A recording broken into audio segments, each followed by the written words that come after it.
പാർട്ടിയിലെ പറയാൻ പറ്റാത്തത് സിനിമയിൽ വന്ന് പറയുന്നത് തോന്നിപ്പോയി. പ്രധാനമായിട്ട് പറഞ്ഞു കഴിഞ്ഞാൽ സർക്കാരിനെ എങ്ങനെ ഊക്കാം എന്നുള്ളതിന്റെ ഒരു എക്സാമ്പിളാണ് ഈ cinema. It's an okay movie. സംസ്ഥാന സർക്കാരിനെ വിമർശിക്കുക എന്നുള്ളതാണ് സിനിമയിലെ പരമോന്നത ഉദ്ദേശമായിട്ട് നമുക്ക് കാണാൻ വേണ്ടിയിട്ട് സാധിക്കും. തുടക്കം മുതൽ അവസാനം വരെ അത് തന്നെയാണ് അവരതിൽ ചെയ്തിട്ടുള്ളത്. സംഭവം ഒരു തീപ്പൊരിയായിട്ടൊക്കെ ചില സമയങ്ങളിൽ പറത്തി, പക്ഷേ ഒരു കാര്യമില്ല എന്നുള്ളതാണ്. ഒരു വിക്ടിം, ആ വിക്ടിം സർവൈവ് ചെയ്യേണ്ട കുറെ ഫേസുകളുണ്ട് നിയമത്തിന്റെ മുന്നിൽ.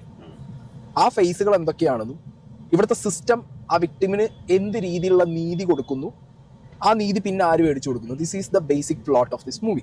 ഇദ്ദേഹം നന്നായിട്ട്, ഈ പ്രവീൺ നാരായണൻ നന്നായിട്ട് റിസർച്ച് നടത്തിയിട്ടുണ്ട്. പ്രത്യേകിച്ച് ഇത് കോർട്ട് ഡ്രാമയാണല്ലോ. അപ്പോൾ ഈ ലീഗൽ സൈഡ്, അതിന്റെ കുറെ ആർട്ടിക്കിൾസ്, അതിന്റെ കുറെ കോംപ്ലിക്കേഷൻസ് പരിപാടിയൊക്കെ നന്നായി സ്റ്റഡി ആയിട്ടാണ് ചെയ്തേക്കുന്നത്. അതിന് അതിൻ്റെതായ ഒരു കണക്ഷൻ, എന്തെങ്കിലും ഒരു സംഭവം ഫീൽ ചെയ്യണ്ടേ.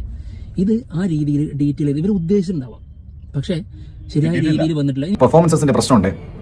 കാരണം ഇതില് സുരേഷ് ഗോപി വരുന്ന സമയത്ത് മാത്രമേ ഇതൊരു സിനിമയാണെന്ന് ഫീൽ ചെയ്യുന്നുള്ളൂ. ഭയങ്കര അമാച്ചറിഷ് ആയിട്ടുള്ള ഒരുപാട് ആർട്ടിസ്റ്റുകൾ, അതായത് ഒരു ലോഡ് ആർട്ടിസ്റ്റ്. സുരേഷ് ഗോപിയും അനുഭവ പരമേശ്വരനും സുധീർ രാമേന്ദ്രനും നിന്ന് പെർഫോം ചെയ്തിട്ട് കാര്യമില്ല.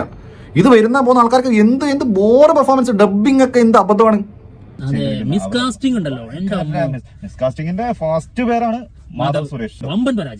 നമ്മൾ അനാഥരാണിട്ടോ, ഞങ്ങൾ ഗുണ്ടകളല്ല. എക്സ്പ്രഷൻ പോട്ടെ, അഭിനയം കാര്യങ്ങളും ഒക്കെ പോട്ടെ, കോൺഫിഡൻസ് ഇല്ലായ്മ നെപ്പോട്ടിസത്തിന്റെ ഏറ്റവും മോശമായ ഒരു ഭാവം എന്നാണ് എനിക്ക് ഫീൽ ചെയ്തിട്ടുണ്ടായിരുന്നത്. Coming to this main central character, ആരാ? സുരേഷ് ഗോപി. സുരേഷ് ഗോപിനെ വെപ്പ് താടി നാടോടിക്കാരിലെ ശ്രീനിവാസൻ അന്ന് വെച്ച താടി അതേപോലെ എടുത്തു വെച്ച പോലെ അയാൾക്ക് സ്റ്റേറ്റിന് അടിക്കാൻ പറ്റുന്ന രീതിയിൽ ചാനലായിരിക്കും. അതെ, ഒരു ചാനലുകാരോട് സംസാരിച്ച് ഞാൻ പിന്നെ വണ്ടി കയറാൻ വരുന്നത് മാറി നിൽക്ക് കുട്ടി. പക്ഷേ പുള്ളി പഞ്ച് ഡയലോഗ് എല്ലാം പറഞ്ഞിട്ട് ഏറ്റെടുക്കുന്ന കേസിലും പുള്ളി തോക്കുന്നുണ്ട് എന്നുള്ളത് എനിക്ക് ശരിക്കും ഈ സിനിമയിൽ സുരേഷ് ഗോപിയുടെ ക്യാരക്ടർ എന്ന് പറയുന്നത് ഒരു തോൽവിയായിട്ടാണ് ഫീൽ ചെയ്തത്. ഭയങ്കര ബോറായിട്ട് നമ്മുടെ ഒരു ക്ലൈമാക്സിനോടൊക്കെ അടുത്ത് വരുന്ന സമയത്ത് ചില കഥാപാത്രങ്ങളെക്കുറിച്ച്, എസ്പെഷ്യലി സുരേഷ് ഗോപിയുടെ കഥാപാത്രത്തെ തന്നെ തിരിഞ്ഞ് നമ്മളൊന്ന് ആലോചിച്ച് നോക്കുമ്പോൾ എന്നാവുടായി പാടാ എന്ന് ചോദിക്കാൻ തോന്നുന്നത് പോലത്തെ ചില കാര്യങ്ങളൊക്കെ ഉണ്ട്. പിന്നെ അതിൽ അതായത് തെളിവുകളൊക്കെ എത്തുന്നതൊക്കെ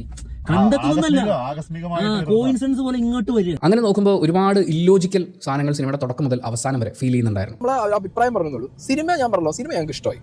എനിക്കതൊരു ആവറേജ് മൂവിയാണ്, എനിക്ക് പാടെ ഇഷ്ടമായി. നല്ല രീതിയിൽ നമുക്കൊരു ഒരു ടെൻഷൻ ക്രിയേറ്റ് ചെയ്തു, നല്ല BGM ആയിരുന്നു. എന്നെ സംബന്ധിച്ച് ഒരു ആവറേജ് വൺ ടൈം വാച്ചബിൾ.